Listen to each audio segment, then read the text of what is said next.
ওই গাছের পাতায় রোদের ঝিকিমিকি, আমায় চমকে দাও, চমকে দাও, দাও দাও দাও। আমার মন মানে না, দেরি আর সয় না। গাছের পাতায় রোদের ঝিকিমিকি, ওই যে দূর পাহাড়।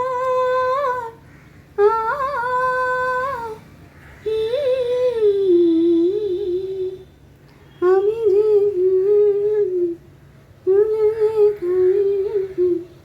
আমি যে চেনা হলেও রইব অচেনা।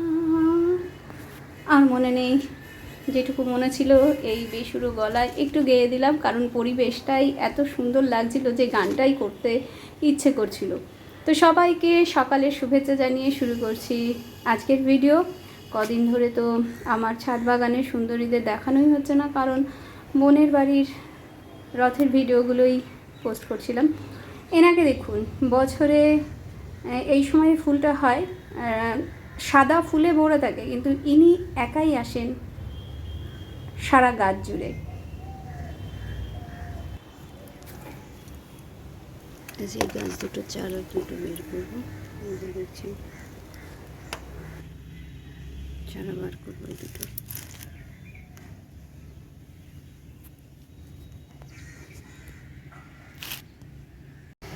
এই দেখুন আমাদের বাড়ির আরও কিছু সদস্য বা সদস্যা, এনাদের পরিবার নিয়ে এখানে বাস করেন একদম স্বাধীনভাবে।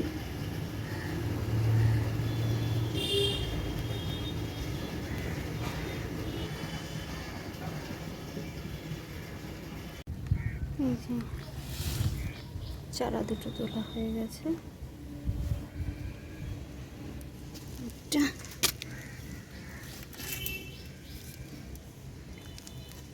একটা দুটো চারা তোলা হয়ে গেছে।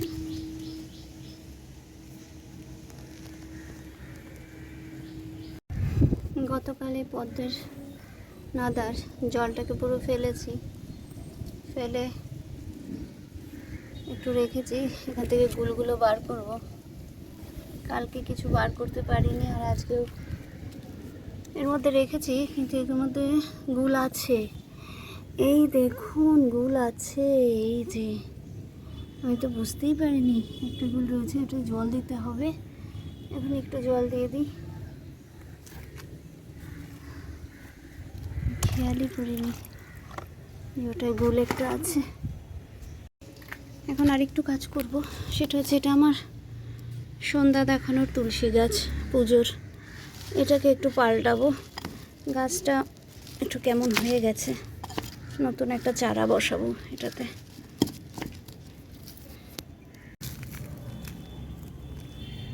বাড়িতে তুলসীর চারার অভাব নেই, তুলে তুলে ফেলে দিতে হয়, এতটাই তুলসীর চারায় ভর্তি আমার ছাদ বাগান।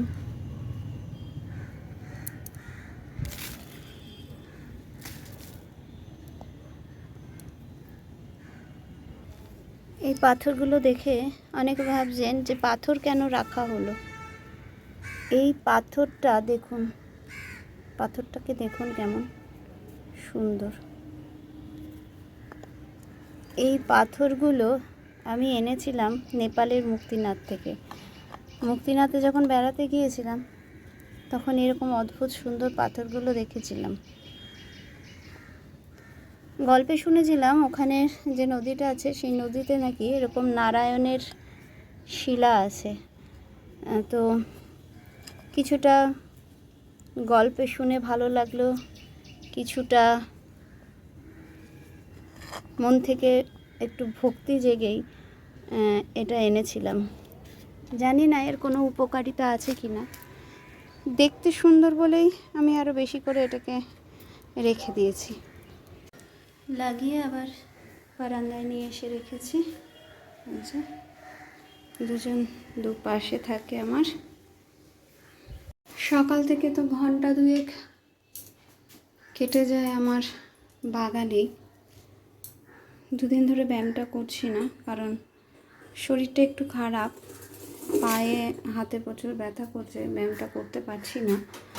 তো সেই জন্যে বাগানের পেছনে সময়টা একটু বেশি চলে যাচ্ছে।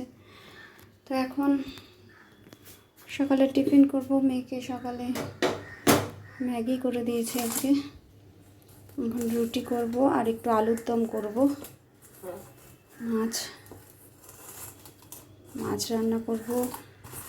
কর্তামশাই বাজারে গেছে, কি নিয়ে আসে দেখি, বাকি কিছু পরে হবে। ঘরটা একটু গোছাতে হবে, কালকে বাড়িতে একটা অনুষ্ঠান আছে, তো সেই জন্যে এই যে ঘরের এই অবস্থা হয়েছে। মেয়ে সব এগুলো জমিয়ে জমিয়ে রেখেছিল, তো এগুলোকে ঠিক করতে হবে। কোনো রকমে বের করে রাখা হয়েছে, রান্নার ফাঁকে ফাঁকে এগুলোকে গোছাতে হবে। আবার মেয়ে আসলে মেয়ের সঙ্গে সময় কাটাতেও হবে। সকাল থেকে ওঠে না বন্ধুরা, ওষুধ খাওয়ার সময়টাই পাই না, ভুলেও যাই কিছুটা, আর সময়ও হয়ে ওঠে না। মেয়েকে বের করে দিয়ে তারপরে এই যে গাছের পেছনে সময় দিতে গেলে না, মানে ওদের কাছে গেলে আমি সব কিছুই ভুলে যাই যে আমারও বাকি কিছু কাজ আছে। দুটো ওষুধ খেতে হয়, একটা ওষুধ সকালবেলায় খাই, কোনো দিন আবার খাওয়া হয়ও না, দুটো ওষুধ পুরো। তো ওষুধটা খেয়ে নিই। সবাই ভালো থাকবেন, সাথে থাকবেন, পাশে থাকবেন। যদি ভালো লাগে আমার ভিডিও তাহলে লাইক করবেন আর একটু কমেন্ট করবেন। আবার দেখা হবে পরের ভিডিওতে।